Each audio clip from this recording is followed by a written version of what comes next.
Hello, my name is Romeo, and I will be presenting a case study on a client with anxiety. We will refer to the client as Client R to protect their identity.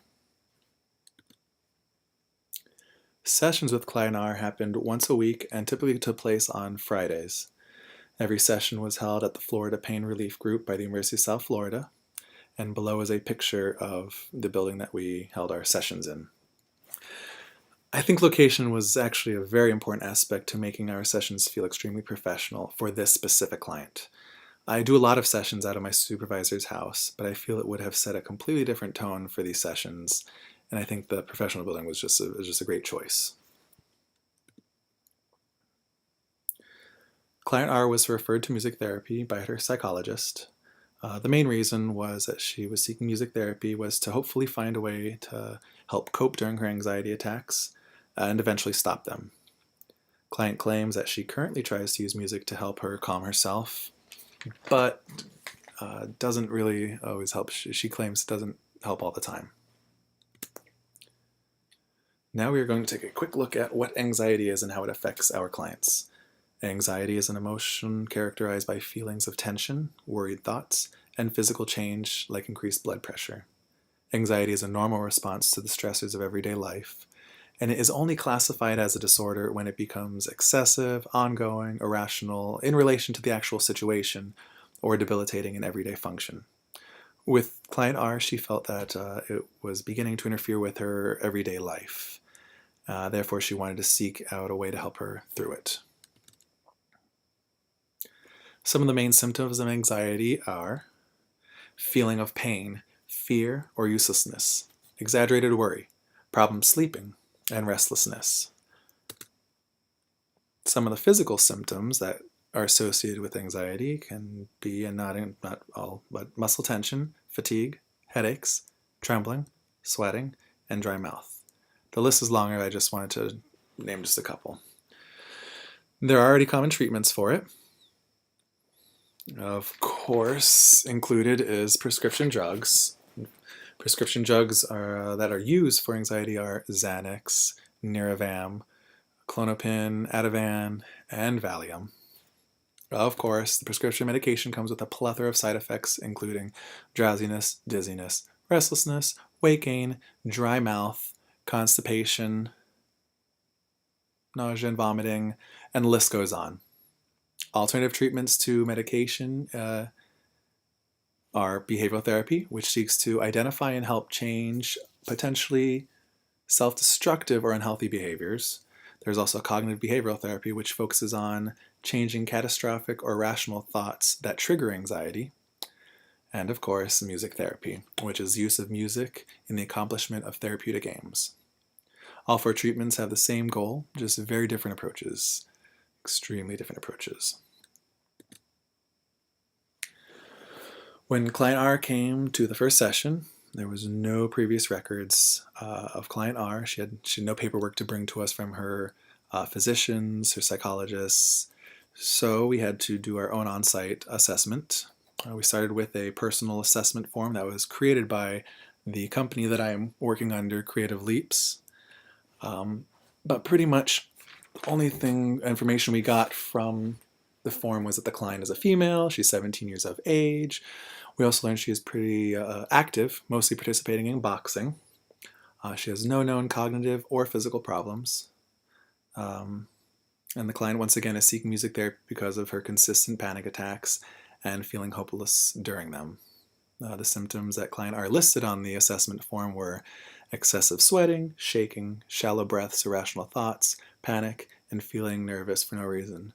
So just her saying that she had irrational thoughts, made us think that she should pursue music therapy to really help her get this under control.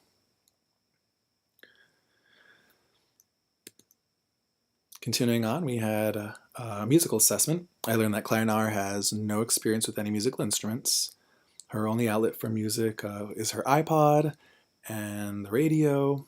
And through further discussion, I found out her favorite artists are Taylor Swift, Katy Perry, Kelly Clarkson, Britney Spears, Ariana Grande, and Demi Lovato. So you can already see that her musical preference is very limited, very small.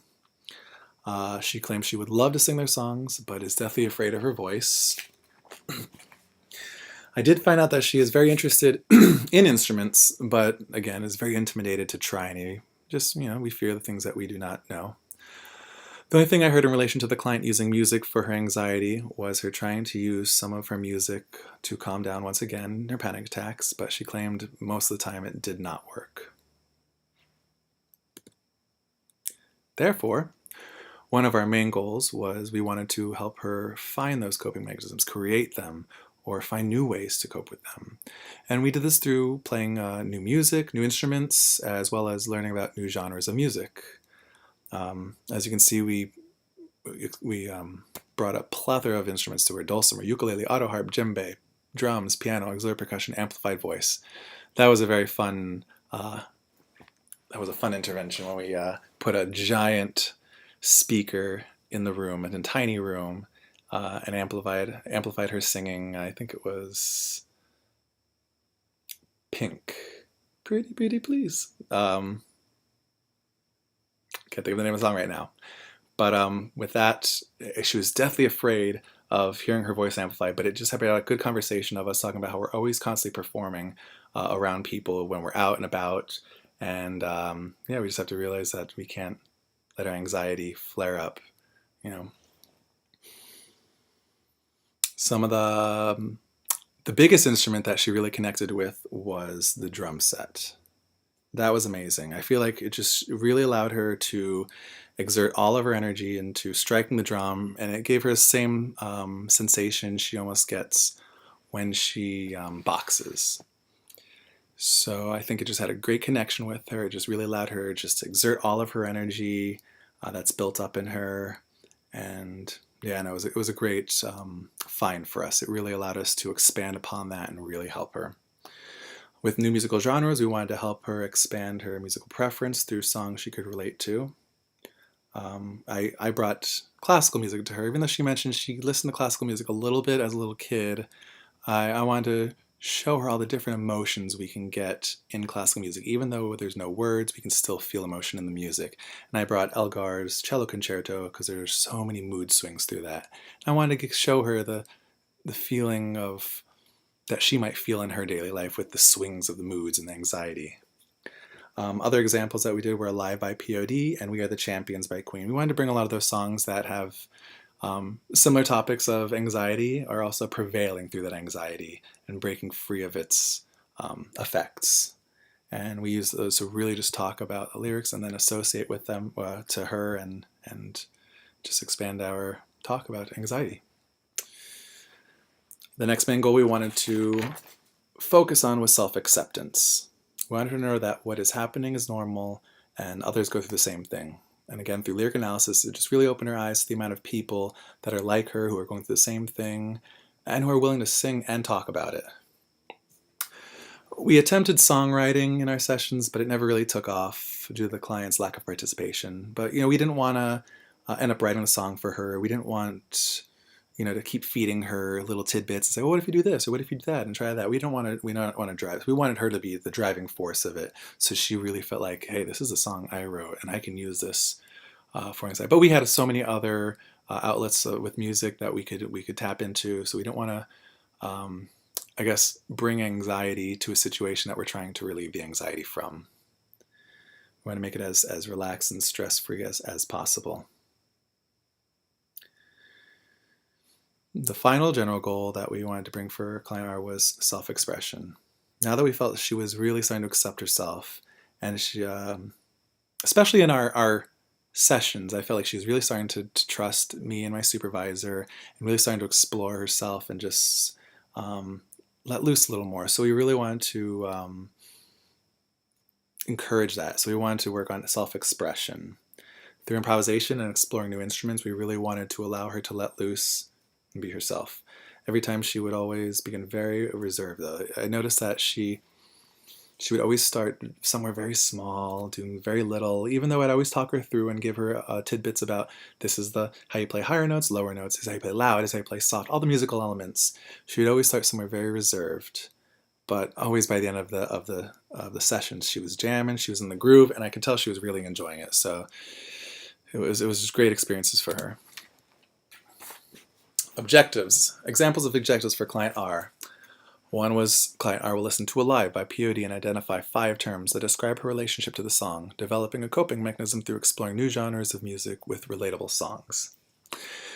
Writing objectives was definitely one of the hardest things. I feel like writing objectives for the cognitive aspect it's much harder to specifically see or write measurable goals.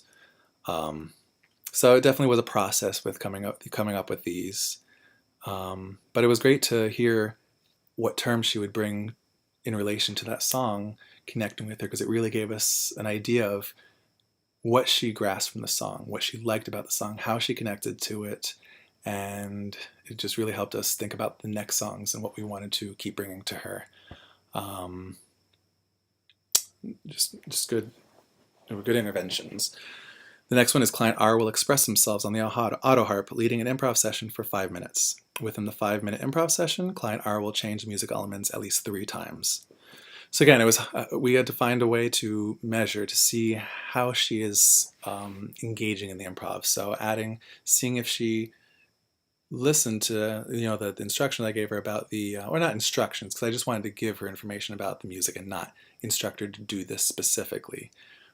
But we wanted to see if she paid attention to, and then how she thought about how to use those musical elements and how she was creative with it. And there was a lot of fun with, especially with the auto harp, because I could watch her fingers when she switched to the different, keys.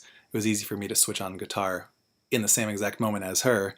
So it really, I think, gave her the sense of, oh, these people are really following me, they're engaging. So then it really gave her a sense of, well, if I do this, what will it sound like if I do this? And then that really started just brewing the creative juices were flowing. It was a lot of fun, and it was just great work.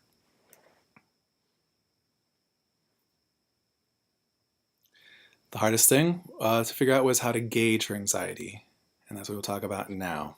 There are a plethora of ways to gauge anxiety, and there are so many ways out there. I have a couple listed. I have the State Trait Anxiety Inventory, which measures the presence of severity of current symptoms of anxiety. And there's the Beck Anxiety Inventory, which is a brief measurement of anxiety with a focus on somatic symptoms of anxiety. There's the Hospital Anxiety and Depression Scale, which is another brief measurement of anxiety and fear. All 3 are great methods. Only problem is they're all copywritten, so you have to order them. They cost money, resources. So we had to stay away from them because we really didn't have the resources to purchase these anxiety kits and stuff like that. So we continued to do research, and we found the Zung Self-Rating Anxiety Scale. On the left is an example of it, and you can clearly see how they measure it out. And then even at the bottom, they give you how to score it, and then what the scores equal.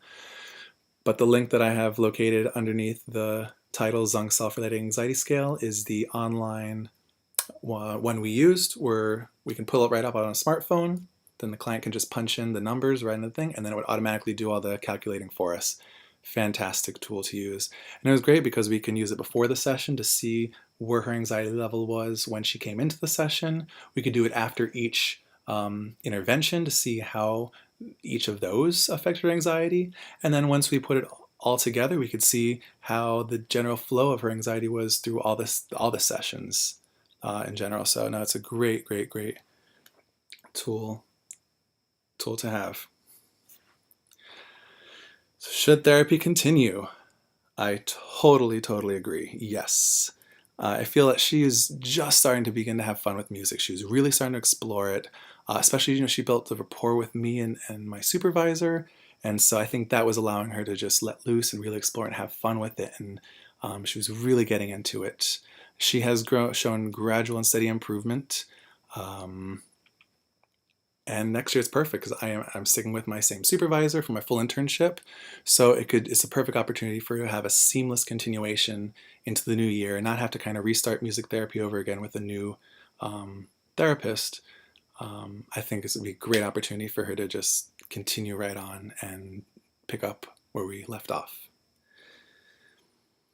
Thank you so much for listening today. The last page is my reference page. My name is Chris Romeo, and thank you once again for listening, and have a great day.